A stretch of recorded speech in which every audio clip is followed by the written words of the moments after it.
right, good evening, and welcome to the Putnam Valley Board of Education Work Session Business Meeting of January 11th, 2018, and our very first meeting in the year 2018. Please stand and join me as we salute our flag.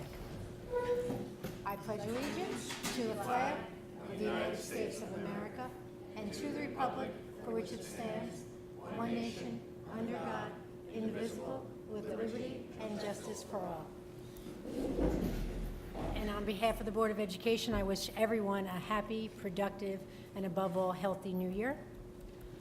I'd like to begin by announcing a resolution to approve the December 16th, 2017 business meeting minutes of the Board of Education. So moved. Second. All in favor? Questions or comments?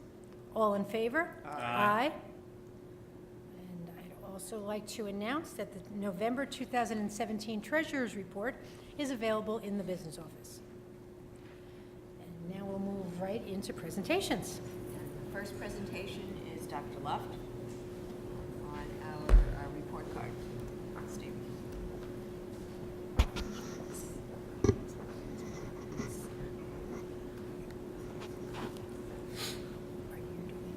She wasn't going to present the budget. You're just presenting. Okay. Good evening. So before I begin, I just want to talk a little bit about the presentation I'm going to give. Most of the data we talk about in this presentation focuses on New York State assessment data. And I know that's something that's been a bit of a controversial topic over the years. I just want to reinforce the fact that although we use this information to whatever extent we can possible, it's certainly not the sole piece of information we use. And we use multiple measures when assessing any of our students before making decisions. But that being said, teachers invest a tremendous amount of time in looking at these assessments and looking at the data they get from them to identify areas of curricular strength and weakness, as well as individual student strength and weakness. So I know a lot has changed over the last couple of years in terms of what we get back from the state assessment, where we used to get 0 questions back, now 75%, now each individual student's test booklets. So since the students are taking the test, we think it's right that the teachers dedicate the time to review those tests. So they're going student by student, test by test to see how each individual student performed well, addressing sort of grade level wide concerns for curriculum. So I just want to get that out there first. So this presentation focuses on our 2017 school report card. So these are students that were in the 2013 freshman class graduating in 2017. When we look at our enrollment for the school year, we remain just right under 1,700 students with almost equal division of male and female. And when we look at our ethnicity and subgroups, we see that 76% of our students are white, so our population in the school district continues to get more diverse. 2% of our students are English as a new language. Again, that number increases. 13% of our students are considered students with disabilities, and 19% of our students are labeled as economically disadvantaged. Those are students who receive free or reduced lunch. And again, that number has been increasing as of late.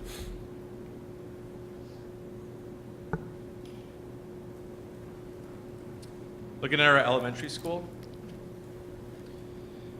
what this graph right here shows is our ELA performance over the last 3 years. The 3 lines represent, the orange line represents the number of students that refused to take the test. The blue line is number of students who earned level 3 or 4. Essentially, that's what the state considers passing the test. And the gray line on the top is actually our state percentile rank. What the state percentile rank allows us to do is equalize the test across the entire state. So rather than comparing cohort to cohort of students, as we know different cohorts of students may achieve at different levels, the state percentile rank compares us against all of the students that took the same test across the state. So if it's a hard test, we may see less students earn a 3 or 4, but if all students in New York State scored lower than previous years, our state percentile rank may still go up. So it's actually a really good measure of where we fall in terms of student performance across the entire state. So when you look at this chart, this is our third grade ELA data, you'll see that over the last 3 years, our number of opt-outs have steadily decreased to 17% in 2017. And at the same time, our student performance has increased, both the level 3 and 4 students, as well as our state percentile ranking going up from 48 to 72 to 76%. I just want to compliment the elementary school. They've made tremendous gains over the last few years, and it's a pattern that we hope to see continue. When we look at 4th grade, we can see that 2016 was not our best year, but through 2017, so the last year's testing, students performed much better with a 76 percentile rank in 51% of our students. And if you look at the comparison between 16 and 17, you'll see again, as the number of students that opted out of the test, or said the other way, the number of students who took the test increased, then our proficiency rate increased as well. I've been saying this. Can I answer the question? Of course you can.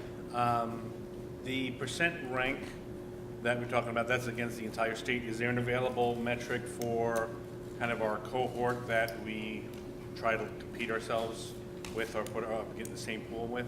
Definitely. We can get percentile ranks across the county, across the region, across the sort of the 3-county area. So we can get that information disaggregated in many different ways. So yes, that's certainly available. If there's anything of interest, we can certainly pull those.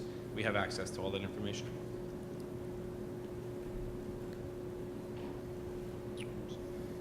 So looking at our math scores, we see a fairly similar pattern. Over the last 3 years, the number of students opting out has decreased while our performance has increased.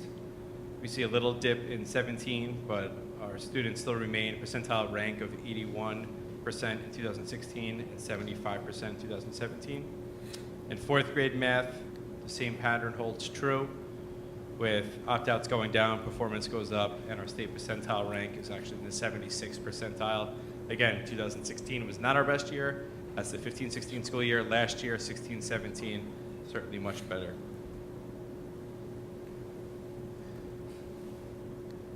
Going on to our middle school.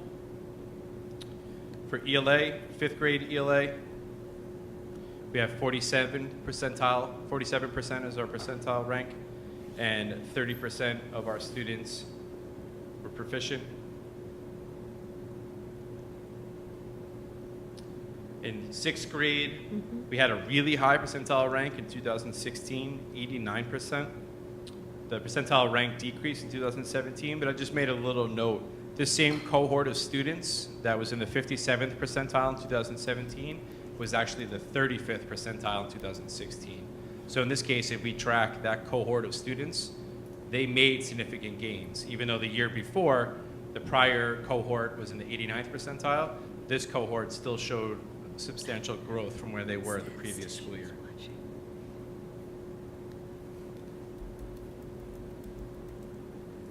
7th grade, again, 2016 was a low point, but last school year, our scores again decreased as our opt-out numbers increased. And you can see right here, probably more so than any other grade, we actually shot up in 2016. The number of opt-outs went up to 43%. And at the same time, our proficiency and especially our state percentile rank took a drastic drop at the same time to correspond to the number of students that opted out. 8th grade, we again see a slight dip from 2016 to 2017, but I again wanted to note that the students who are now in the 43rd percentile, that same cohort was in the 28th percentile the previous year. So even though this graph descends a little bit, there was still growth for that cohort of students. And it looks like ELA 8th grade was a high opt-out, Yeah, it's 50%. even for this year. That's our highest, is the 8th grade. Opt-outs near 50%. Switching over to the math side, we have 70 percentile rank. 70% was our percentile rank in 2016, down to 55% in 2017. But that cohort, again, was the 41st percentile the previous year, so showed some growth. Sixth grade was a bit of an anomaly. It's actually one of the few grade levels that saw higher numbers of opt-outs in 2017. And those higher number of opt-outs actually correspond with decrease in our students' proficiency.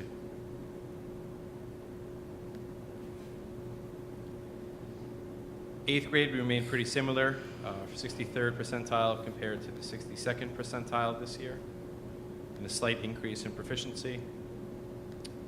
And in eighth grade, we actually, even though our proficiency rate only went from 23rd percent to the 36th percent, our percentile rank shot all the way up to 88th percentile. So this is an example where it must have been a really difficult exam because this slight increase in proficiency led to a much larger increase in percentile rank. So Well, across we- the state, students struggled on We this would test. expect a higher performance in 2017 than 16. I mean, you could make the postulate because those students that would have taken algebra in Correct. previous years would be taking this exam. Correct. So you see right here the N of 61 students. So this, that means I think is almost half the students are taking algebra instead of this test. Oh, no, sorry. The N of 61 is because nearly 50% of the students opted out. Opted out of the test. Right. The next year will be where the students are taking algebra. So you're totally right. Because we're going to need to remember that up until that, anyway, that blip year, and then it'll change again for this current year where they're, or next year when they're doing algebra in middle school now. Yep. So that we need to know that last year was the blip year because we didn't offer algebra. Yep. And now we're going to offer it again. We've got to keep that in mind as we're graphing. Okay. So eighth grade science, there's actually two different graphs. We had 18 students complete the eighth grade science exam, and our proficiency rate is certainly above where the state proficiency rate is. On the bottom here, you'll see our earth science. Now 100 students took the earth science, and 99 of them passed it, so our 99th percentile, and that's almost all of our eighth graders are taking earth science now. So students did really well in earth science. There's a high mastery rate, too. Yeah, the students did really well. The teachers. Attribute to the work the teachers are doing there. This slide right here looks at all the Regents exams. Oh, it's really small, click on each one. So in Common Core English, level 1 and level 2 is what you would consider like below 65, so these are considered failing. This is passing, but not what they consider the Common Core or college and career readiness standard. So these students typically score between 65 and 74%, although it varies by exam. Level 3 is what they consider college and career readiness. It's that 75 to 85 window. Again, it varies by exam. And level 5 is students that are considered mastery, which is 85 and above. You'll only see these under the new Common Core exams, have the 5 levels. The traditional Regents exams just have the normal 3 levels, or 4 counting mastery. So our students do really well in ELA. I'll actually talk a little bit about that later, because we were first in the county for ELA performance for a cohort of students. Looking at global, 89% of our students pass, 93% earn a 55 or higher. This impacts some of our special education students in which a grade of 55 counts towards their Regents diploma.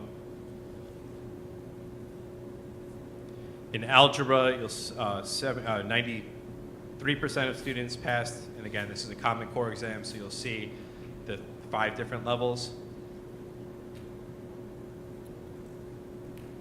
So this is the Algebra Common Core, not the Algebra Regents? Correct. This is the Common Core one. Thank you. So 54% of our students pass the college and career readiness standard, with another 49% passing the exam with a grade greater than 65.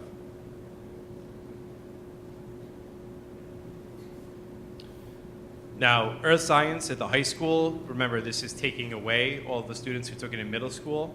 So our N is only 41 students on this graph. But you'll see that 49% of these students, some of these students may have already previously attempted earth science. A lot of these students, they may be new to the district where they came in without the credits. Some of them may be even new to the country. So this, I just wanted to highlight the fact that this only represents 41 students. So there's other chart, I won't go through every single Regents exam, but the other scores are all on here. We really do really well at the high school level for students who take the Regents, and those teachers should all be commended for the work they put in to prepare the students for these exams. For graduation, district has a really high four-year graduation rate of 96%.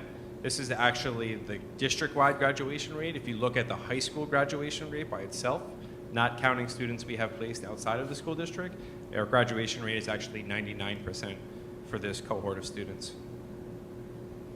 When looking at all students who graduated at the end of the 2017 school year, we had 152 students graduate, 144 of them earned Regents diplomas, and 99 of them earned advanced Regents diplomas, and 4 local diplomas, and 4 commencement credentials for our special education students.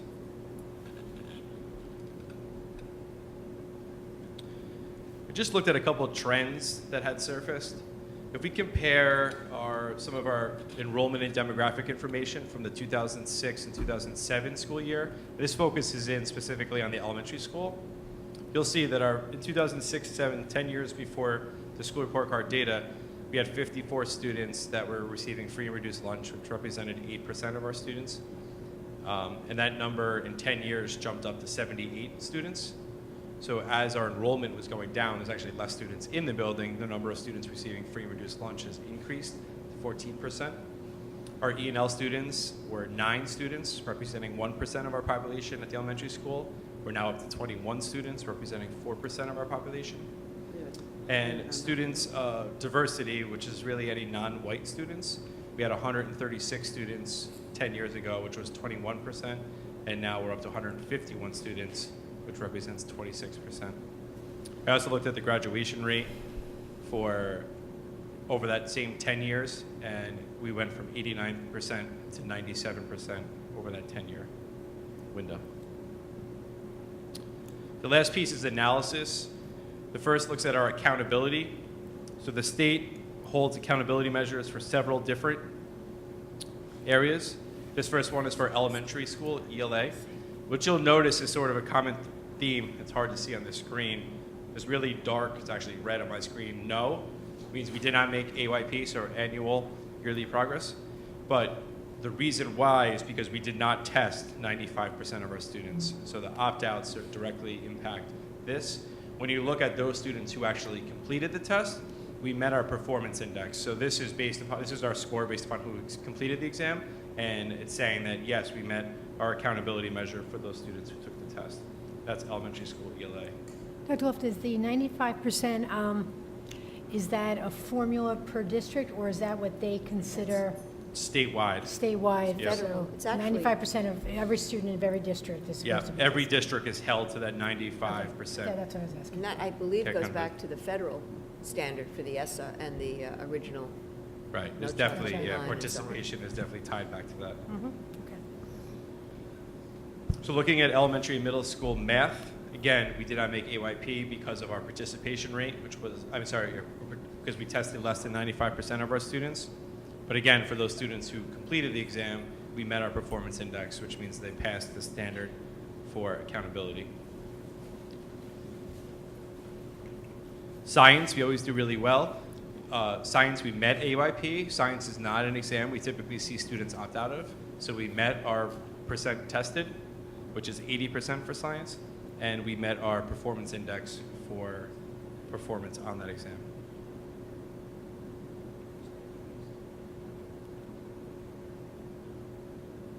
When looking at secondary math, we did not make, because secondary, we certainly meet our participation rate, which is 95%. In this case, we did not meet our performance index. So when I saw this, it actually led to a bit of an investigation. What I uncovered was this cohort of students was the first cohort of students to be given the option to complete either the Common Core Algebra or the traditional algebra regents. So it left our teachers in a bit of a predicament. They're very different curricula, and it's almost impossible for the teachers to teach both curricula at the same time while preparing the students for two different exams. So You'll see in subsequent years that our performance skyrockets once we dedicated to the Common Core curricula. Our algebra scores drastically increase. But in this case, for this cohort of students, they were sort of stuck in that gray area, and our curriculum varied back and forth between the old curricula and the new in an attempt to prepare students for both tests. The students got to keep whatever score was higher of the two, so we tried to teach both, and I think we found out that that just was not working in our favor. So we committed strictly to the Common Core algebra regions the following year, and our student test scores drastically increased, drastically improved. And then looking at secondary English, again, we meet our accountability for testing and our performance index. And in this case is where we were actually ranked #1 of all the Putnam County schools for our student performance in ELA at the secondary level.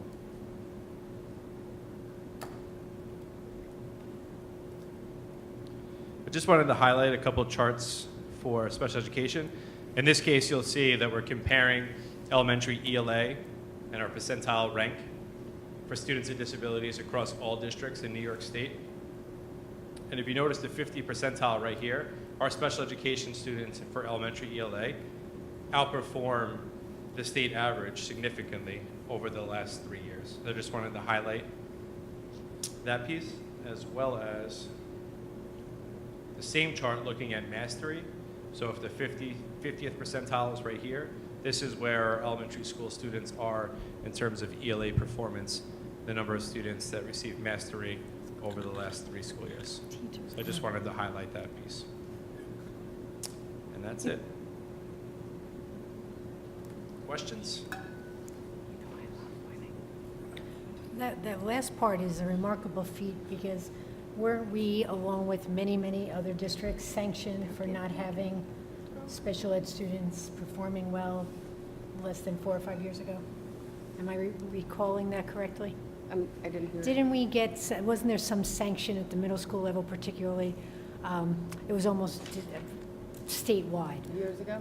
Yeah. Yes. 4 or 5 years ago. We were identified as a district in need of improvement a few years ago.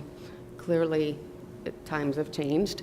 In terms of special education, just if you want me to quickly go over to compare the middle school, where we were a few years ago as a school in need of improvement, and now in terms of our ELA scores for 6th, 7th, and 8th, we came in first place in all of Putnam County for our special education students in first across the board at the middle school. In math for the middle school in 6th, 7th, and 8th, we came in first and third. So we're doing really great work. I think that a lot of our inclusive practices and increase in the changes in those types of expectations and the small group instruction are really leading us in the right direction, clearly Right. doing It was well. Not that many years ago, so it's a Not at remarkable all. feat. Yeah. That's great.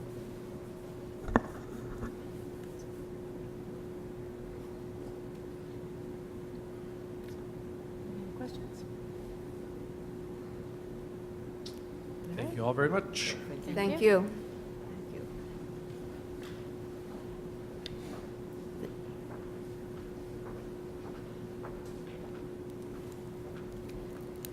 Next, our assistant principal, Nicole Mangieri, assistant principal of our middle school, will be presenting an initiative that she and her staff have been working on for a trip to DC for next year for our 8th grade class.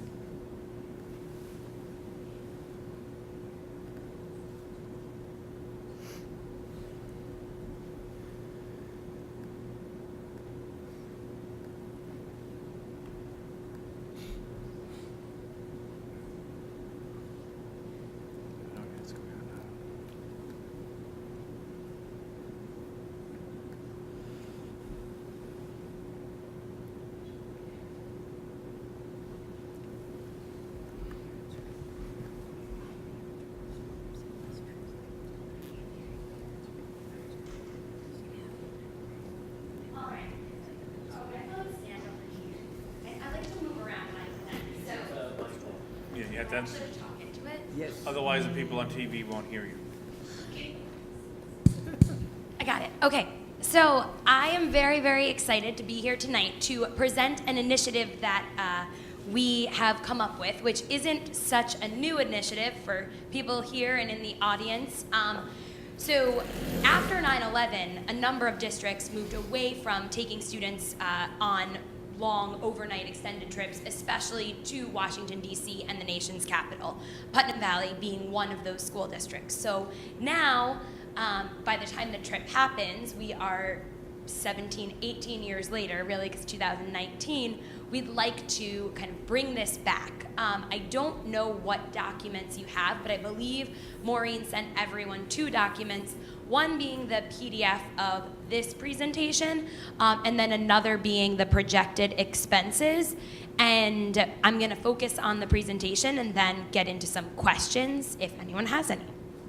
So, just what I want to talk about today is a bit of the why, talk about the vision for the trip, what plan I've kind of created, some funding, and then go through a Q&A. A little bit of background on me and why I feel like this is so important, and why I went through and did a plan for the trip and didn't contact a company is because for 4 years, I was the grade level chair in my old school, and we used to take 5th graders on this trip every year. So the basis of this is really the work that I've already done with 5th graders, and I used that as a model and tried to extend it to our 8th grade. So that's just a little bit of why I'm doing this, and I created it as opposed to reaching out to a company, at least initially. One of the books I read recently was by an educator named Marva Collins, who started a private school in Chicago many years ago. And there's many quotes from her book, but I loved this one.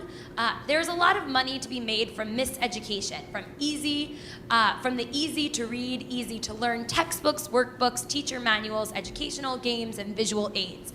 The textbook business is more than $1 billion a year industry, and some of the biggest profits come from audiovisual aids, flashcards, tape cassettes, and film strips. No wonder the education industry encourages schools to focus on surface education. And to me, I'm so inspired by her, but also just this idea that there is so much beyond textbooks and books, and really we need to extend even beyond that into experience. So a lot of what I'm thinking is grounded in that. So one of the things about this trip is it's not just a trip. I was thinking about 4 ideas. The idea of relationships, which anyone who's aware of what we're doing at the middle school, building relationships is a foundation for our work. Responsibility for students, experience, and expansion. Targeting relationships, what we really want to see is students engaged with one another on this trip. Obviously, it's going to be an overnight trip. There's opportunities for students to room with one another. That can pose its challenges, but if we provide our students with the tools to engage in successful relationship building, it can be a really great experience. Another thing, I've got to be honest, and I'm saying it in public, responsibility really factors into this trip for me. One of the things I've kind of been speaking to the current 7th grade students, because this trip would happen at the end of next year, hopefully, if not in the future. I've been talking to them about what it means to even have an opportunity. And I want to for every student to have the opportunity. However, there does need to be some criteria for students to earn this trip. And I think that's where the responsibility piece comes in. I want to be extremely transparent with families if this is something we want to do, once we decide what those criteria are. But I do think there need to be criteria. We need to adhere to them, and we need to help kids follow through and make great choices so that they know that they've earned this and they feel that. Because once we are there, it's a tremendous responsibility to represent our school and our district. And then this idea of experience and expansion kind of go hand in hand for me. Going to Washington, D.C. is such a tremendous experience. To see the nation's capital, to go out to nice restaurants with your friends is also a learning experience and can expand our students' horizons. So it's not just a trip. So just some basic logistics that I've budgeted for. I chose the Embassy Suites in Chevy Chase, Maryland, because I've been there before. I know the layout, and it's a place, if we're gonna do this for the first time, I feel comfortable. I've been in communication with them about just some events that we can do. Breakfast is free in the hotel, so if we could figure out how to feed everyone on the cost of having a room. It's also suite style, so instead of having 4 students, we could put 6 students or 6 adults. So that was why I went with that. It's not to say that's our only option, but it seemed like a good one. And it's not right in the city, so it is a little bit less expensive.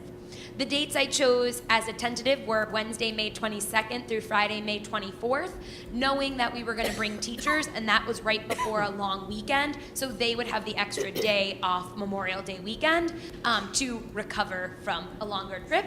And then transportation, utilizing coach buses.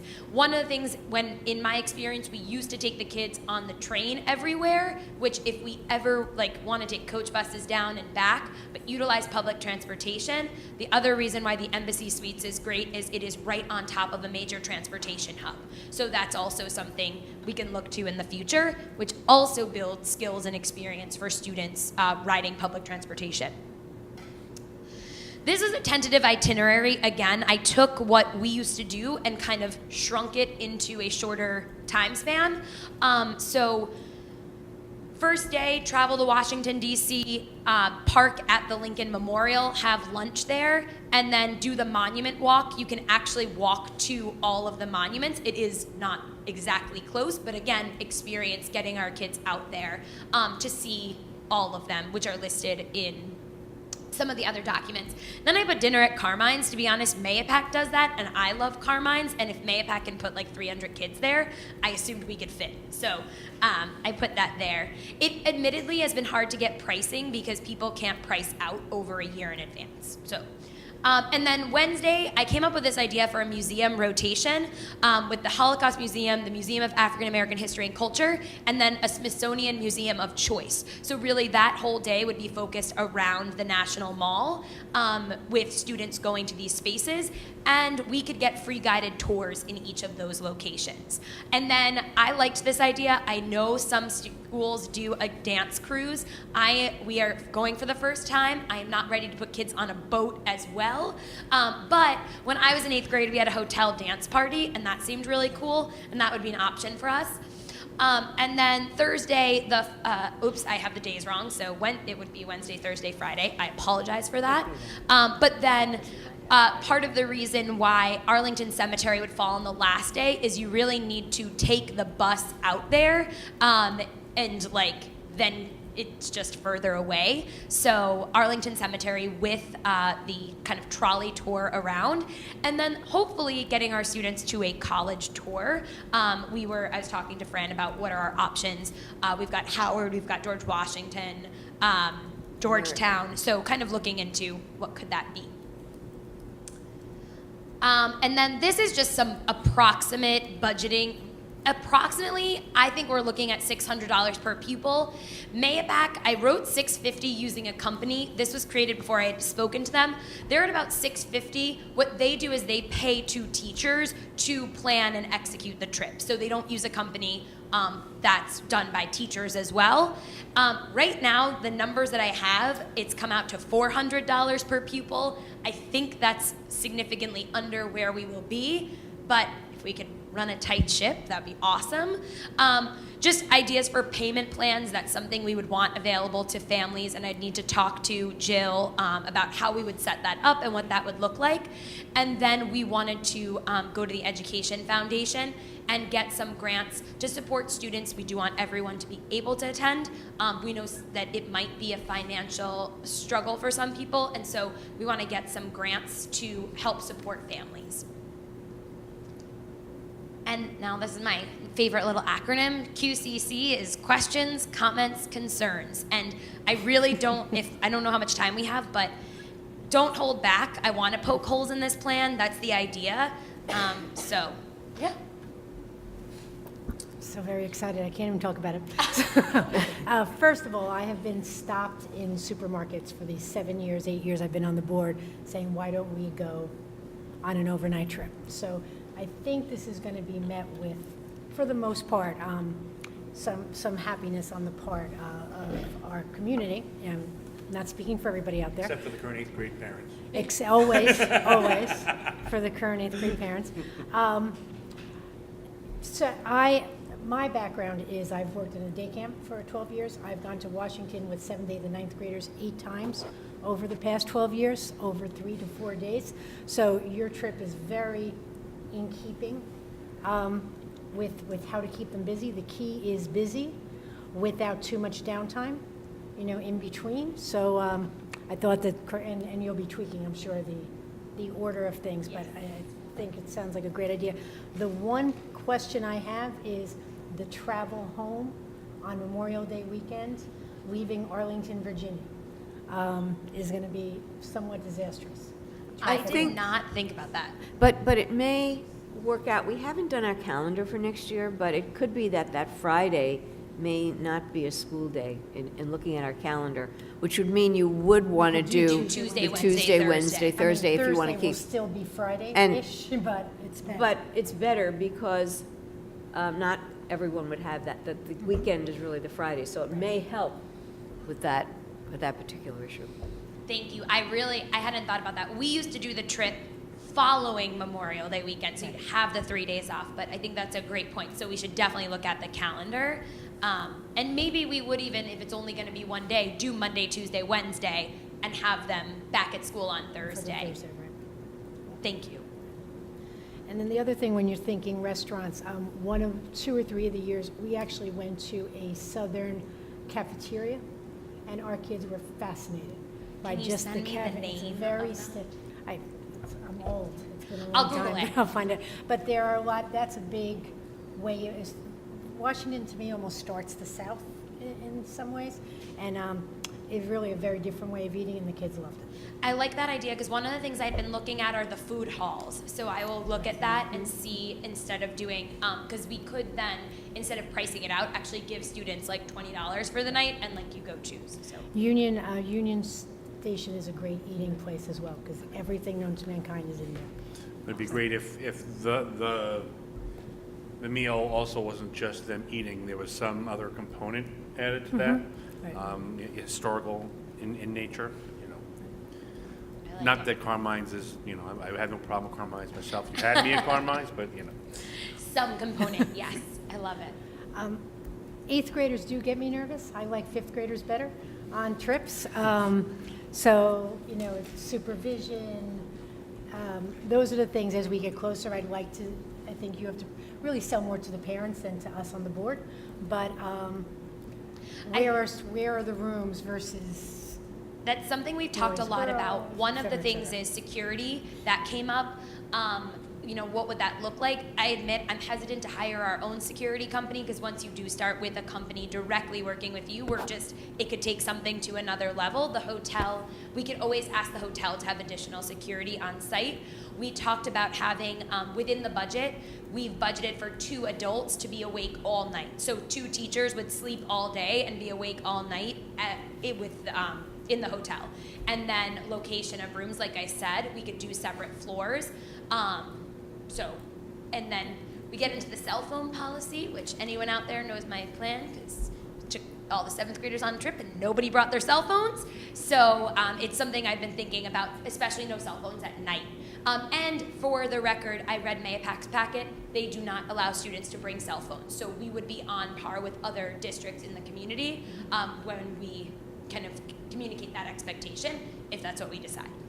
and then my final comment, you may want to also reach out to Ossining, which also does this trip, Okay. and has more of a demographic of a lower income population. So you can, Mayapack, I think, is a little bit. Spack and Kill does also at the middle Which school. also has the, so looking at how they address I assume we do not want financial need to keep anybody off this trip.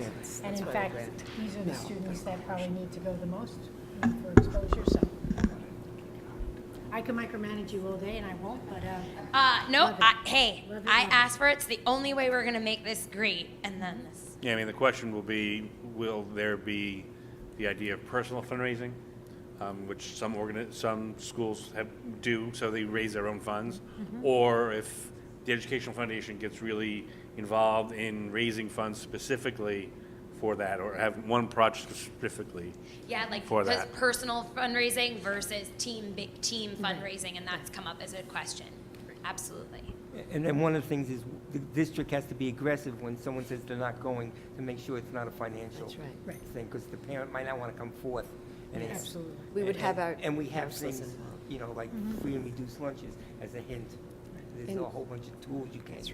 And just so you know, our school counselors are really acutely aware of the needs of families and their students, and often make recommendations on suggestions on who may need assistance with something like this. I mean, I always thought, for instance, that it didn't make any sense to me that the medieval times was treated as the end-of-year trip as opposed to being built into what's being taught when it's being taught.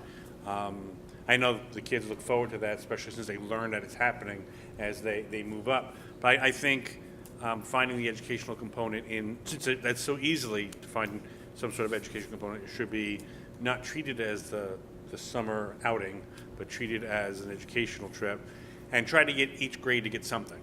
You know, I think, we've talked a lot about encouraging adventurism and getting outside of the walls of school to learn stuff, and I don't think they should have to wait till 8th grade for Wait till something like that. yeah, awesome. I've got that down. By the way, after doing several of these, there's fundraising, and then there will be families who say, let me just pay the money. So just be aware that people sometimes want the option of not raising money, not selling, whatever, and they just want to pay the money and get this over with. Especially with the payment plan you mentioned before, you're absolutely right. Thank you all very, Okay, I'm very sure we're going much. to be hearing a lot more about it. Very exciting. And Nicole, you may want to mention that how many chaperones and how that was determined as well. In the Excel document you guys have received, what we looked at was a total of 18 chaperones based off of 140 student attendees if every current 7th grader rose to 8th grade if we had no attrition. And then that was broken out into 14-day chaperones who would be ultimately, we know that they would, we'd have to pay them beyond the school day, so we're looking at being paid from 2:40 in the afternoon until bedtime, which could be our incentive to up bedtime, less downtime. And then 2 evening chaperones who would have to be paid from night until the morning. A nurse, an administrator, and then 1 additional chaperone. And we just thought that was important. God forbid anyone had to go to the hospital, something came up. We do want another adult there, not specifically assigned to a group. Yeah. Thank you And all I so don't think, I don't know if I missed it, but I do not see anything, did we get an email on it? You said we got something up, but I don't see I one. didn't see it either. I actually looked while we were So- talking, so. I will figure that out. I will send you guys all the information. I thought it Thank you.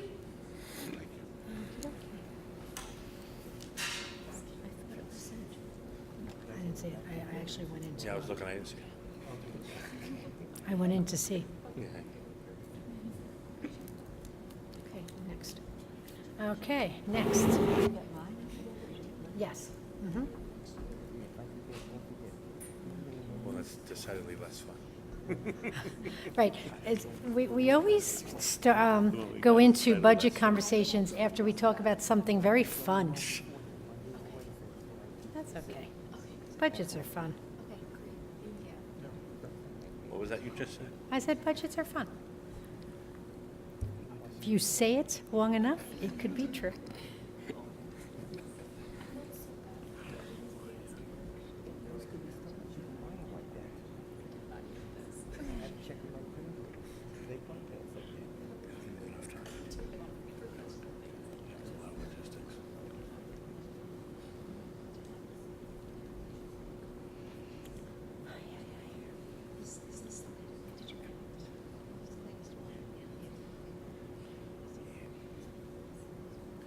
if formats excuse us.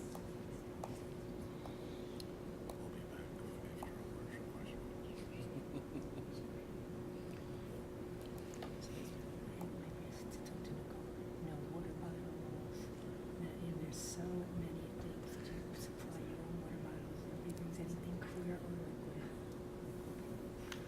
Which is why 8th grade, yeah, 5th graders are, Easy peasy, lemon squeezy. they're not ready to cause mayhem in that way. No, nope.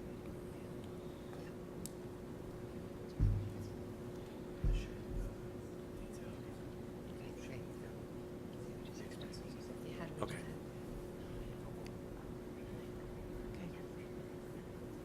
Yep, I see it now. Jeremy just sent it. Okay, great.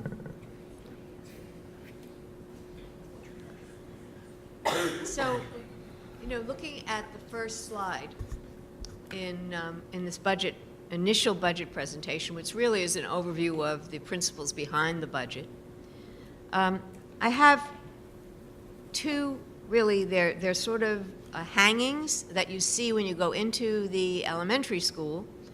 They were created by students and their teacher, the art teacher at the elementary school. And they give us a view of the students in two ways. One, character, and one, interest. So the one on the left would be the character piece. And, I'm sorry, the one on the right is the character piece. The one on the left would be things that students are interested in. And character, and this was done, she called this the Tuesday artists and the Wednesday artists. And it became a very creative way to sort of give you a sense of who our students are at the elementary school and what they are thinking about themselves, whether they're proud, they're honest, they dream, they're loving, they're caring, they're thoughtful, they're funny in character, and then things that they're interested in, tuba, art, tennis, swimming, hiking, basketball, music, dance, hockey, singing, skateboarding. And we have to remember as we look at a budget that it's really about the students and helping them fulfill their dreams and helping them build character through our educational process. And I love these hangings, and again, we are fortunate to have such creative teachers at our schools to bring out the students we have, to help them discover who they are. So that's what our budget is trying to do. Our budget is trying to look at the child first and foremost. This is the vision for our district, building a foundation for their future. And that's what this is really about. How do we do this through our fiscal economies as a way to make this happen for our students? So this year, we're looking particularly at, again, as I mentioned before, all students in our educational environment, where all students can maximize their educational experience to gain the skills and tools necessary to succeed in the future. And that's what we're hoping to create. This year, those goals fall in the area of sustainability. And I know this is not easy to see. Fortunately, we will have this posted on our website, and you will be able to see it all. But I'll be talking through it. Why sustainability? Well, we know that sustainability is a theme for us in our goals for the district, and it has to do with so many areas where we're stewards, where we're trying to steward our resources, and this is a year for that. It's a year to, we have programs that we've started, we want them to flourish. So, for example, our science research program, there will have to be another section because it's very popular and students want it, right, Erin? It's growing, and it's wonderful. And when you go to the science research room in the high school and you hear the students report on the research they're doing and hear their peers critique that, we know we're on the right track with student learning. So this is a year to make sure we can afford all of the programs that we have, not to necessarily add programs. That's unless we have a mandate or something that we have to do. we are here to be stewards. So I have these sustainability themes as the principles behind the budget. First, understanding. So sustainability as understanding, building relationships that support students within the district and in the community. The next, strengthening, enhancing core academics, art, health, and social emotional learning. Deepening, assessing, reviewing, and reinforcing current initiatives. Maintaining and supporting, nurturing innovative programs in early stages of implementation, such as science research, such as Mandarin Chinese, such as the other programs, the French programs, the Ruler program for our social emotional learning, all of the programs that we have given birth to over the last few years, making sure that they are strong. Reallocating resources and stewardship, utilizing current resources without increasing the footprint to the greatest extent possible. And that is what we're talking about when we talk about budget, when we talk about remaining within the tax cap, and ensuring that we can provide for our students going forward. And enterprising, cultivating creative opportunities for fiscally sound development. So where there are opportunities for us, for example, I met this week with Natalie.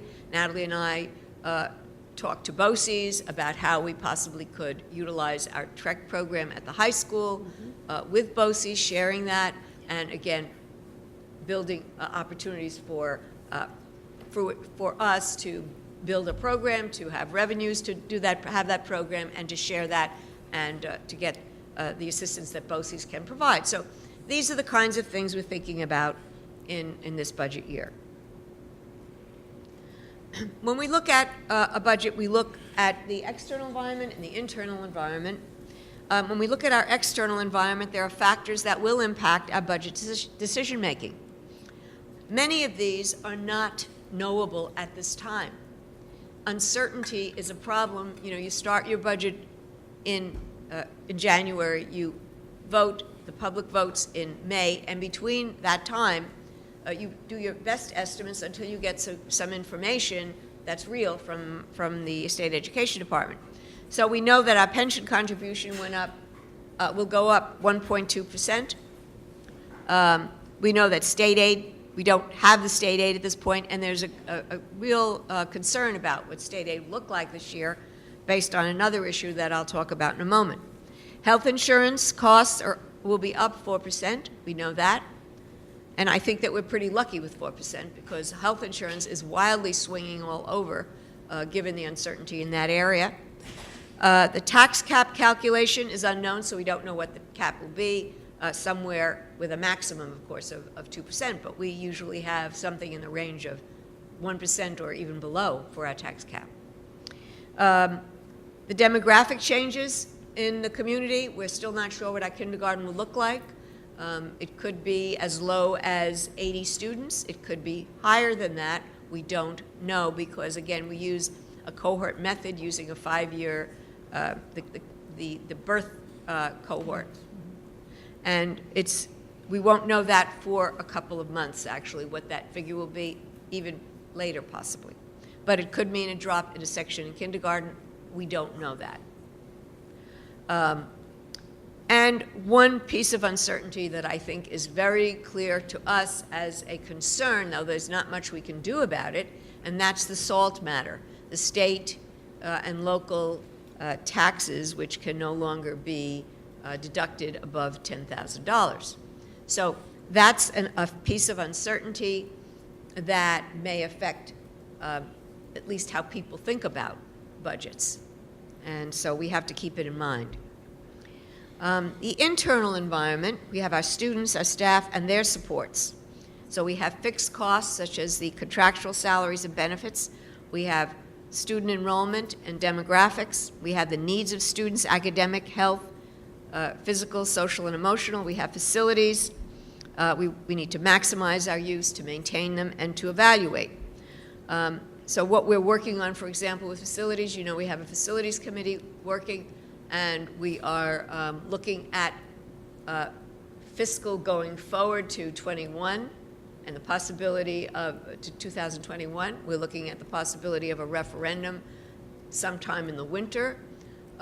We know that this can have no impact on taxes, and we have a very viable, very lively committee working on this, looking at next-gen schools. And the idea here is not about enrollment at all, because our enrollment is not growing, but it's about how do our schools reflect the educational goals that we have. And as our educational program and our instructional strategies change to meet current needs and to meet the schools of the life of the future of our students, how do our school facilities meet that? Currently, we have some issues. We have an elementary school built in 1935. We have a middle school from 1972 that really is probably the school with the most needs for innovation and change to make it work, and not just things that are to provide for instructional strategies, but actually to make sure that we are maintaining it properly and that it suits the educational program that we're offering to our students. And then we have issues of labs and so on that we'll be looking at for our schools as well, science labs. So facilities are a major issue for us. We have the energy performance contract going into effect next year in terms of the actual implementation. And we also have the Smart Bond Act, which will we will be looking at infrastructure. And Mike Lee has done some research on how we can lower the costs of some of the infrastructure so that the $900,000, which is there for us to get over time, that we can use less of it for some of the infrastructure and have the money there when we need it, possibly for facilities work, if we do that. So, you know, we're looking at a lot of these issues as well.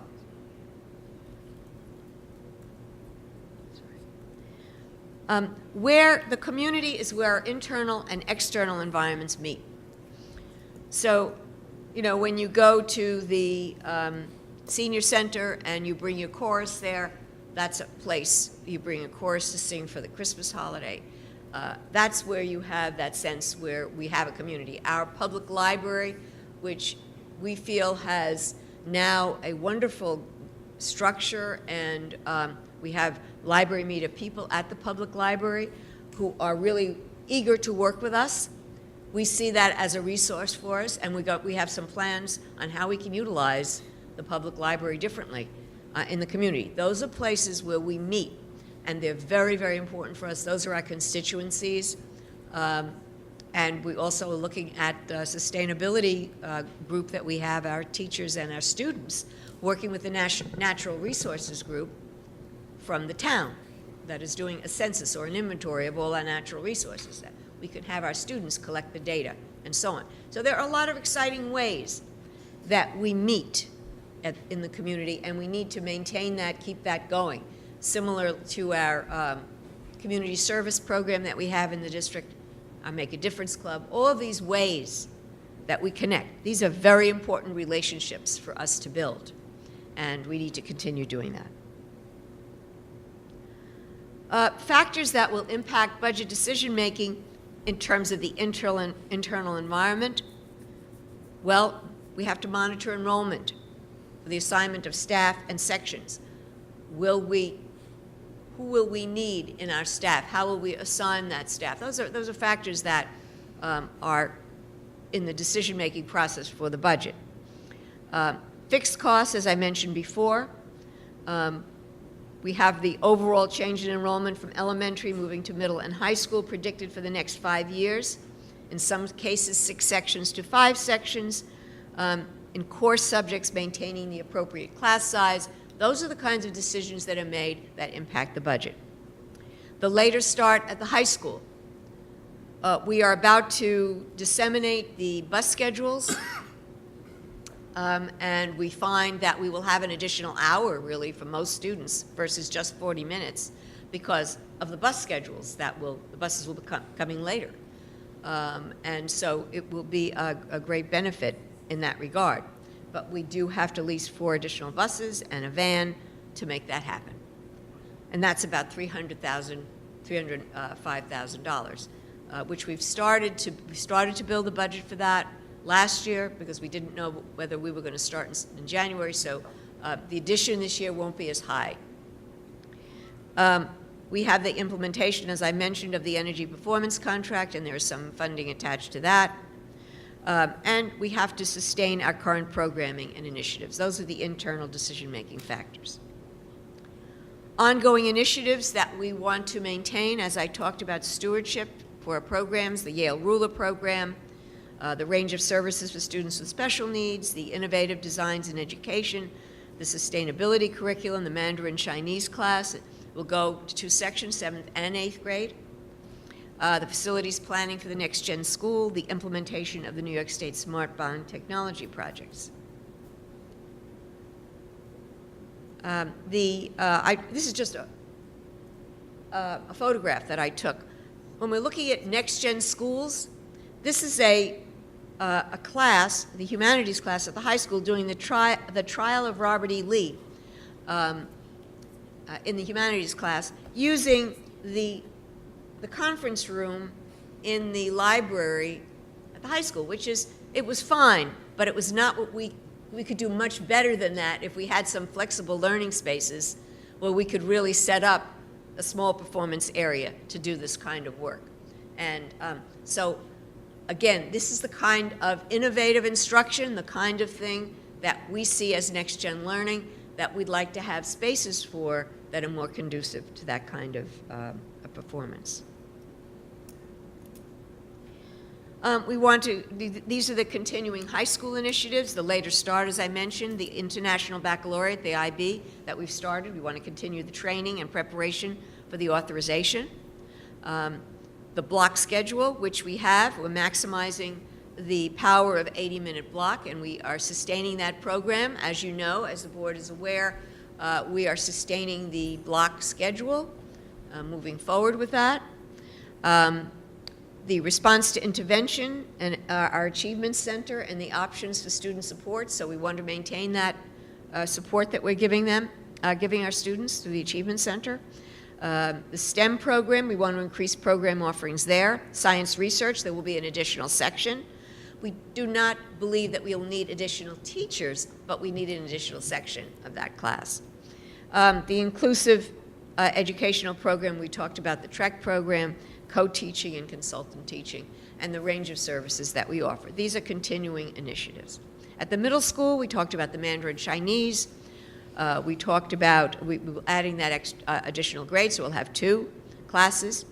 We have the regular core programs that we offer in academics, ALA, math, science, and so on. Resources for reading and writing improvement, field trips and overnight trips, which you heard about, talking about the Washington, D.C. trip. And by the way, this year they went to Sturbridge also. The 6th grade, I believe, went to Sturbridge. So we have started to work on these curriculum-based trips. We're implementing at the middle school the strengthened RTI process, AIS, and a range of special education inclusive programming. And we are reviewing our encore classes with new NYSCD career and technical requirements. We're looking at some research encores to build student capacity and skills in research before they move to the high school and get involved in the science research program. This is just a photograph of the Mandarin program at the middle school. There's a lot of excitement in that program, and students are very enthusiastic. As you know, we've had visitors to the program. We're expecting another group of visitors from Katona to come and see what we're doing in that program. Elementary school initiatives, we're looking at, as I mentioned, the assessment and management of student enrollment and staff assignments. We're implementing the ruler there, the engaging sustainability curriculum models with the energy performance contract, the installation of the solar and geothermal technologies, a continuing curriculum development in the core areas, building on the STEM models in technology and Science 21, exploring and establishing the integration of garden, outdoor classroom, and makerspace, and a range of programs to support students with special needs, that continuum of services. So basically, we're saying that we are sustaining what we have, advancing and enhancing what we now have in place. Projected K-12 operation initiatives remaining within the tax cap, the 4 additional buses, as I mentioned, to achieve later start, the implementation of the energy performance contract, facilities planning, utilizing the state aid opportunities and maintaining revenue without increasing resident taxes. That's this notion of having this, the funds that we now are expending when that debt service is retired, having a plan to ensure that we keep our schools up so that our schools are attractive for new residents and meet the needs of our students now for instructional strategies that we're training our teachers to perform in the classrooms.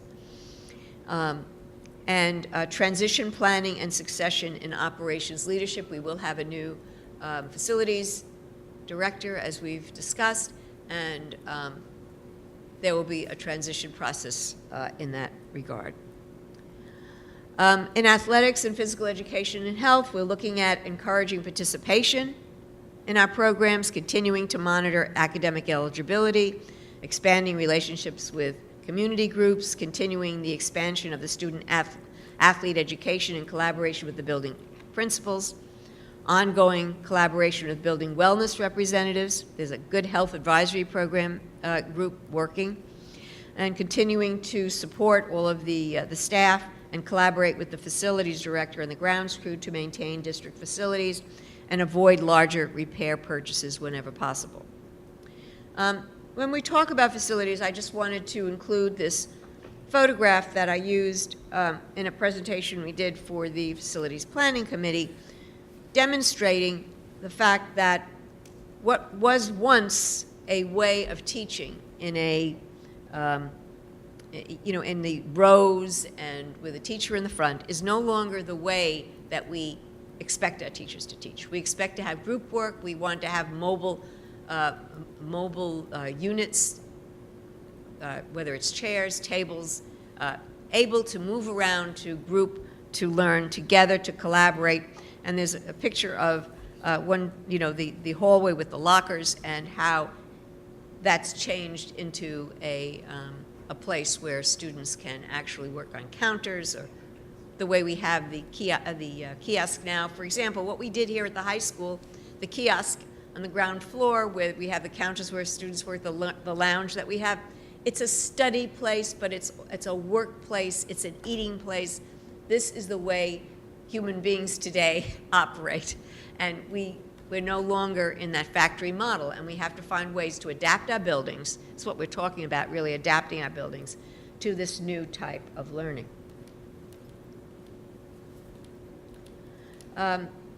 In technology, we're looking at the implementation of the Smart Bonds Act, looking at evaluating managed IT as we're doing the Chromebook pilot. Chromebook is an important pilot because our costs for the Macs are quite expensive, and in some cases that is needed and is used, and in other cases we can use a Chromebook in a very similar way. Instructional technology support and the IP phone process. So, core actions for a sustainable Putnam Valley. Go back again to the major points, the major principles. Monitoring student enrollment trends while considering opportunities for attrition. Retain and deepen current initiatives without additions unless mandated. Reallocate resources and assess needs in order to ensure efficient and effective placements and assignments. Remain fiscally responsible, staying within the tax cap in order to limit impact on residents. Continue to aspire to higher expectations and achievement academically for all. Continue to support student and staff emotional and physical health. Provide professional development that strengthens learning and empowers students to persevere and to succeed. So that's basically the way we're framing our sustainable budget for the coming year. Any questions? I have a few, more general than anything else, I guess. The theme here is we've implemented a lot of new things over the last couple of years, and rather than following with more new things, we're really trying, not necessarily backfill, but to really strengthen up the implementation and get some measurements and data and make sure things are working, rather than, the roller coaster of trying new things. We've got to a point now that we're really settling down to make sure we've got everything in place properly, with the exception of, Yale Ruler is one of the newer things coming through. Well, the IB is a huge initiative. Right. Which we are working toward. And then the IB, the earliest that would be in place would be for the 2019-20 year? Yes. And then I guess I shouldn't say a concern, but the Chromebook pilot, there's a technology piece to it, as far as, moving to a Windows-based world from the Mac-based world. That's a learning curve for everybody. And one of the reasons why we went with Macs originally was you don't need a workforce of 100 people to work on all of the things that happen with a Windows machine when you're using Macs, because they're usually more simple to maintain, because it's more of a closed society. So I want to make sure that if there is ever the idea to move from the Mac world to Chromebooks, that we think about what we need in the back end for support with that, and the question of retraining an entire universe, a school universe, with something new. I'm going to ask Jeremy to comment on Dr. Lowe. Sure, so I can speak to the Chromebook piece. The Chromebooks we're looking at actually don't run Windows at all. They run the Chrome OS, so it's a web-based operating system that just sort of lives on the device. I've been involved in the implementation of it in different school districts, and it's a tremendous time saver for technical staff. All operations, all updates happen online and they're automatic. There's rarely ever a reason why a technician needs to physically touch the device unless the device itself is broken. So it's a guarantee that it would actually lessen our technicians' workload by switching to it. Does it have the lifespan of a MacBook? That's something that we'd have to investigate, although districts have been deploying them in 4- and 5-year cycles without incident. Does it offer all the bells and whistles? Certainly not. But we've been watching closely what our students have been doing on the MacBooks, and with the implementation of the Google platform, Google Docs and Classroom and other things like that, a majority of what we see students using the MacBooks for is simply to access Google. And I'm going to put you ladies on the spot right now, but I'm curious to know if that's what you find in your classes, that you predominantly use the MacBook to access Google. Yeah, I definitely find that to be true.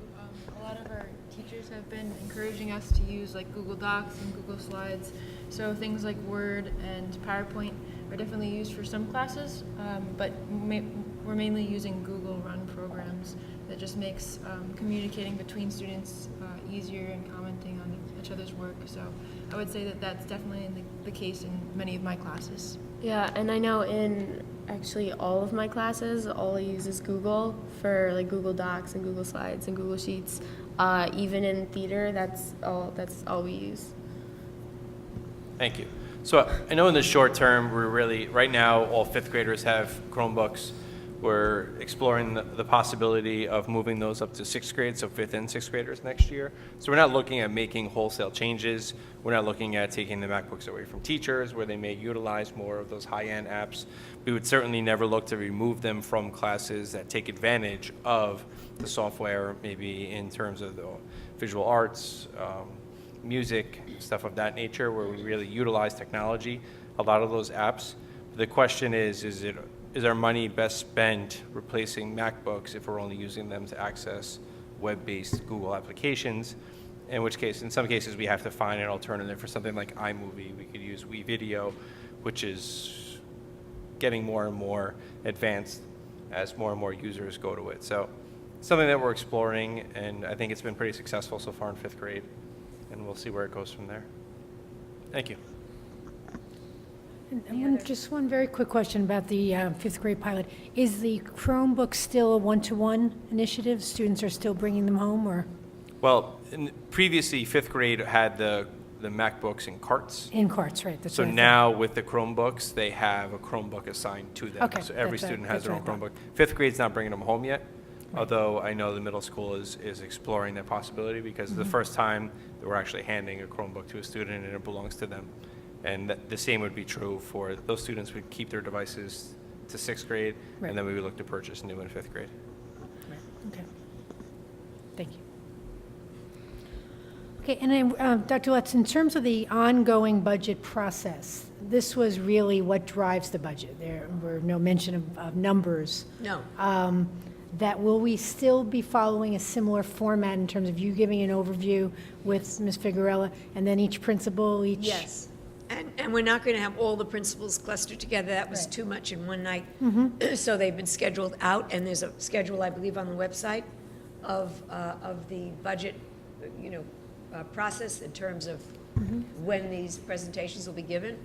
This is the overview of what's behind it. It's the, sort of introduces the theme for the year and Sure, no, you know, absolutely. how we're going to, so if you watch if you know this and you've read it, you have a feeling that you understand what's coming, but you'll have more figures when actually the figures don't really come till Jill gives her presentation, Ms. Figueroa gives her presentation. But the general mode is, we know where we're going, we know the path we're on, and we want to make sure that we don't get diverted too much. I mean, there will be some things that we'll be looking at, but, as I said, most of it is about, we have another section we need in Mandarin. We have to introduce it to the next group. We have to follow those things through that we're working on. Because and the STEM program at our high school, we want to make this into something that connects people, students to this. And the STEM includes engineering and all of those issues. Those are things we're working on. And certainly our budget is for the 18-19 school year, but is there any way that the facilities committee would be able to report on their discussions somewhere around the conversation about the budget, even though it's not necessarily the same budget? Because I'm not on that committee myself. I think I want to hear, I've heard, I just have some concerns about our spending, our plans, the future. Part of our balance is balancing giving the students a quality education and balancing the fiscal needs of the taxpayer. So I don't want to be blindsided as a board by the facilities committee after their whole year of work. Because I if we think have we need some to real have- concerns. One of the major presentations will be the architect's presentation at the next meeting of the Facilities Committee in Okay. January. After that meeting, I think, actually, Dr. Luft gave a very good presentation to our teachers who were invited to come. Any teacher well, first we did all the faculty. Then we invited teachers to come back and got a lot more input from them. But I believe once we have the architect's presentation, perhaps we could take that presentation and combine it with what we learned from the architects, what we'll be hearing from the committee, and then we can report out on where we think we will be. Just so the public can hear it in process and not Yes. at the end. Because if there are some large concerns, either on the part of the board or the public, you don't want to say to the committee, thanks for your year work, go back and do it again. You No, know, right? absolutely. Well, It- and isn't the committee's task is to be over very soon? Yes. I mean, it's not a Okay. long-standing committee. Okay. They're there through this month or maybe February, and then, That's it. and that's Okay. it for Okay, them. I good. mean, And not that then- they're allowed to come to meetings and talk about stuff, but the committee, as far as Right, their and lifespan then at this that would point. be a good time to Good. Yeah, to that's have the just- report. let's Because report then you out. could get a report from the committee on what was accomplished and what we're looking at, and then get feedback from the public. Okay, great. Okay.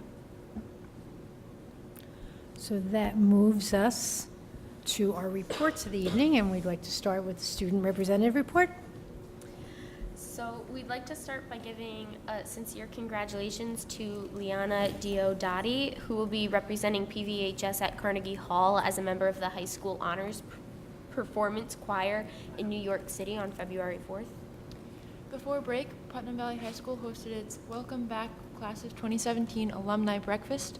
The graduates first had a chance to meet together in the Senior-Junior Lounge and discuss their college experiences with their former teachers, and then the alumni were invited to the Performing Arts Center, where they met with our current seniors and answered questions and gave useful advice. It was wonderful to see the familiar faces. Our musical groups have certainly been busy this year. The high school wind ensemble organized a flash mob at the middle school before break to spread some holiday cheer. Chorus and band classes also played holiday songs in the hallways during lunch periods before break. And finally, the Jolly Troubadours were out performing and spreading cheer for the 15th straight year at local nursing homes. Yesterday was the annual Winter Art Show. Students displayed some of the pieces that they have been working on so far this year. The show featured some creative facial sculptures made out of just plain white paper, beautifully graphically designed mirrors, and watercolor paintings of hands. Thank you to the art teacher, Mrs. Furlong, and the students of her art classes for putting on such a great display of creativity and ingenuity. Also yesterday was the annual Winter Chorus Concert. Both chorus classes, led by Dr. Massera, sang some upbeat and heartwarming music that was certainly enjoyed by all who attended. Also performing was the Tempo Mental a cappella group. As always, their performance was superb. It was evident that all of yesterday's performers put in an immense amount of hard work, so congratulations to them on such a successful event. Last week, a group of musically inclined students attended a field trip to the Performing Arts Workshop at SUNY Purchase. Students were given an option to attend a variety of performing arts workshops of their choice. Students learned skills such as dance, improv, and directing. Thank you to Ms. Noto and Mr. Zupan for organizing this wonderful trip. The high school wind ensemble and chorus concert will be hosting its winter concert next Wednesday. These bands have some interesting and rather spooky pieces up their sleeves, so be sure to write this event in your calendars. And finally, the Science Research Program will be hosting its biannual competition practice night next Tuesday, January 16th. The specific practice night will be focusing on students that will be competing in upstate New York in early February. Of the 10 students that applied from Putnam Valley High School, all 10 got in, a fantastic feat considering only 76 applicants are accepted.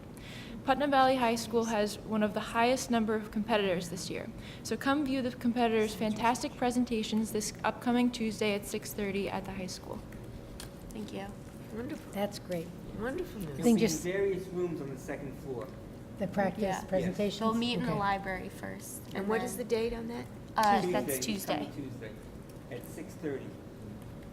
That's great. It is, for anybody in the community, it is wonderful to hear directly and give the students that chance to practice, and the poise every year is just incredible.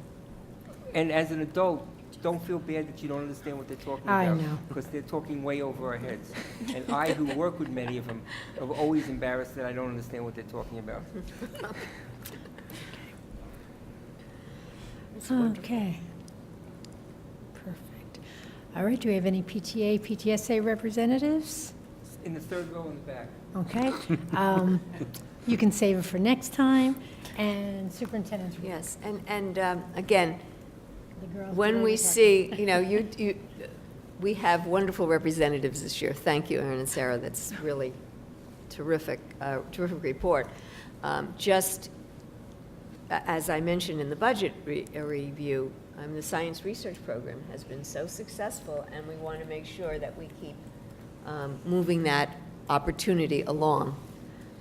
We see more and more students. It's more than an educational program, it's a community of scholars and learners who love learning, love being with each other and learning from each other, and it's what education in its, the platonic term, it's the best. This is the best it can be, and we're very, very excited about that program. Just to mention that we had an Inside Putnam Valley videotaping today, thanks to Dan and Mr. Gross, Eric Gross, who runs it. But what was lovely was that we had high school students and middle school students involved in the homework help program that we run. Remember, it was started through Jim Witt's Foundation grant, Hope for Youth. And it's going strong. Fills the All Room on Tuesday and Thursdays. And we had the students come and talk about their experience, both the high school students talking about the teaching and the middle school students talking about what it's like to be tutored and why they love it. And Dan will be working on editing the video, and I hope you'll all watch this because, again, it's inspiring to see what our students can do and, you know, that whole experience of learning from each other. I also, let's see, I just want to make sure that I compliment and thank the custodians for the hard work during the real terrible cold snap we had, and also thank Pat for the kinds of things that were done to keep our buildings running well. We couldn't have school as the other districts also, you know, suffered in terms of just the roads, but, you know, our folks here were cleaning the schools. They were here at 2 in the morning. They were ensuring that the schools were pre-warmed, so we didn't suffer some of the pipe bursts and other kinds of hazards that occur in schools. They had this situation due to the cold, so we really want to thank them. Larry Cobb on the roads helping us as well. So we weathered that one, and you know, we just want to thank the people for the hard work. Absolutely. Okay, any contribution? The public is invited to speak on any of the listed agenda items at this time. And if there is no public contribution, we can move right into new business. And Ms. Farrar, can you start us off with number 1? Resolved on the recommendation of the superintendent of schools to appoint Natalie Gomez as a long-term substitute as a general education teacher at the elementary school effective December 4th, 2017 through April 30th, 2018, or sooner at the discretion of the Board of Education at the rate of $150 per day. Ms. Gomez holds pending certification in early childhood 1 through 6. Second? Questions or comments? All in favor? Aye. Number 2. Resolved on recommendation of the superintendent of schools to appoint Eric Brion to a long-term substitute position as a teacher at the middle school, effective December 19th, 2017, at the rate of $125 per day. Second. Questions or comments? All in favor? Aye. Number 3. Resolved to approve and authorize the superintendent of schools to enter into a memorandum agreement between the district and the CSEA regarding the custodial staff as per document 98/18, attached to the agenda and official minutes of this meeting. Second. Questions or comments? What we're doing here is we're approving a new pay scale for those who put in most of their hours when the school is out of session. All in favor? Aye. Aye. Number 4. Resolved to accept the certification from the National Board for Professional Teaching Standards effective December 16th, 2017, Robert Lathrop as a National Board Certified Teacher in the area of English Language Arts, Adolescence, and Young Adulthood as per document number 118, and grant him the stipend prorated for the 2017-18 school year as per the current PVFT contract. Second? Questions or comments? All in favor? Aye. Number 5, sorry, I lost where it was. Resolved on recommendation of the superintendent of schools to appoint Dawn Casson as the chaperone for Putnam Valley High School students attending the game design course at Westchester Community College Extension site in Peekskill, New York, for hours exceeding her contractual day, effective January 31st through April 4th, 2018, at the chaperone rate of pay as per the CSEA collective bargaining agreement, not to exceed the maximum of 90 hours. Second. Questions or comments? We're basically talking about 1 day a week, every Wednesday, for 2 to 3 hours for this trip to take place. The actual class is 2 hours. All in favor? Aye. Number 6. Resolved on recommendation of superintendent of schools to approve and authorize the superintendent of schools to enter into an agreement for a professional engineering services proposal from CHA Consulting, Inc. for Putnam Valley High School Middle School Campus Traffic Study as per document 102/18 attached to the agenda and official minutes of this meeting. Second. Questions or The comments? purpose of this study is to evaluate the impact of the proposed consolidation of starting times at the high school and middle school. And they will be looking into buses coming in and out, traffic coming in and out, student drop-off and pick-out, et cetera, and what this consolidation will mean to traffic coming off of Peekskill Hollow Road and out of the district. All in favor? Aye. Aye. Number 7. Resolved on the recommendation of the superintendent of schools to abolish the part-time office assistant position at the elementary school and create a school calendar office assistant 1 position in its place effective January 5th, 2018. Second. Questions or comments? All in favor? Aye. Number 8.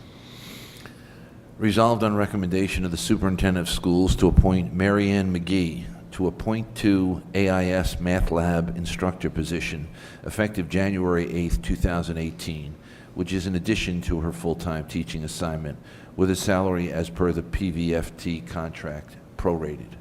Second. Questions or comments? All in favor? Aye. Number 9.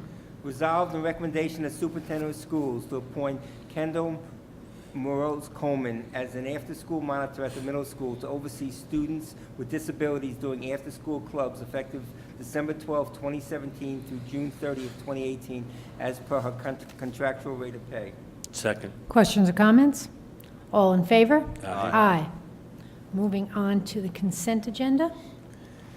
Resolved to approve consent agenda items 2 through 11 as presented to the board at this meeting. Second. Questions or comments? We're approving a budget transfer of approximately $50,000 for pre-bond work on the district facility so we can plan to see what's happening as Dr. Wills talked about. We're approving an educational contract with the Carmel School District for students with special needs who will be going there. We're accepting a very generous donation from the Hope for Youth Foundation of $1,000 for the John Cloniger Scholarship, and we dearly thank the Hope for Youth Foundation. We're approving additions to the substitute tutor list. We're approving a substitute nurse. We're revising the pay scale structure for the substitute staff. We're correcting it for a whole bunch of different substitute people. We're approving a contract with the Ossining School District for 2 PV students who attend private school at Ossining, and Ossining supplies health benefits for these students. We're approving an overnight trip for 35 high school science research students to Burn Hill, New York for Friday, February 2nd through February 3rd to attend the sub-regional high school competition. And we basically pay for the chaperones and the bus, and the students pay for the rest of it. And we're approving undue burden independent evaluated hardship waiver application for Section 3021D of the APPA applying to the State Education Department. This is agreed upon by all schools, and what we're basically saying is that our administration principals can evaluate our staff, and we don't have to bring in anybody independent. And we're approving CSEA placements for an IEP student. All in favor? Aye. Aye. I'd like to open it up to public contribution for any topic. This past week, I attended the Putnam County Community That Cares meeting with Barbara Palmley, Brian Burrows, Chris O'Connor, Jeannie DeNike, Nicole Mangieri, and we attended this meeting, and we were looking at problems that we see going on with our youth. And we started, of course, with alcoholism and things like that, but we moved into vaping, which is totally increasing. And the biggest problem you see is that you talk about, in states, alcohol, tobacco is legal, but we know there's dangers to it. Now you have vaping, which is increasing, and we have to get the word out so people understand. We have to make sure they understand, and they're seeing it much more among younger children even doing this. Younger children, I apologize, ladies, the people next to me, older teenagers, they're seeing it among them. So that was a major issue, and that went on for almost more than half the meeting. We discussed what we can do, how we can communicate. Putnam County PTC, Putnam Valley CTC actually has put together a presentation, and they want to try to get it to the community. So we talked about possibly getting it onto our website or the Yes. town website. Mr. Oliverio was there, and he said he'll try to get it onto the town website so people can see it. They were going to put out little snippets, which they can put out on the web, instead of a big hour presentation. But we'll try to get the hour presentation out onto the websites. So we talked about that.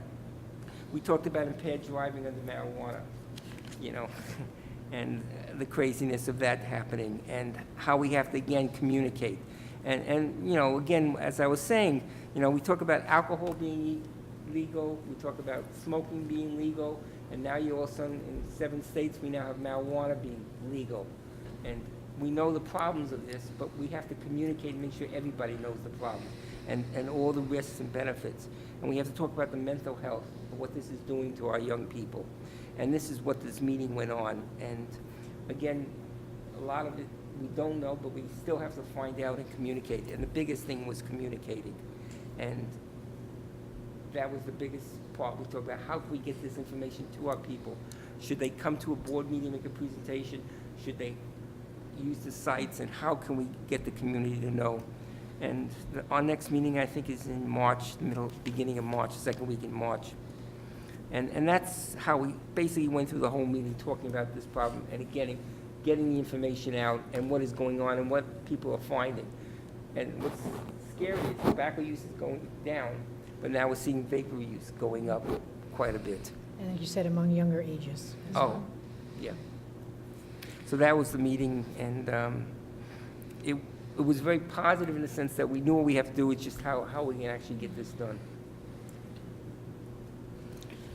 Anything else from anybody on the board? Okay, then I'd like a motion to adjourn the work session business meeting. Second. Questions, comments? All in favor?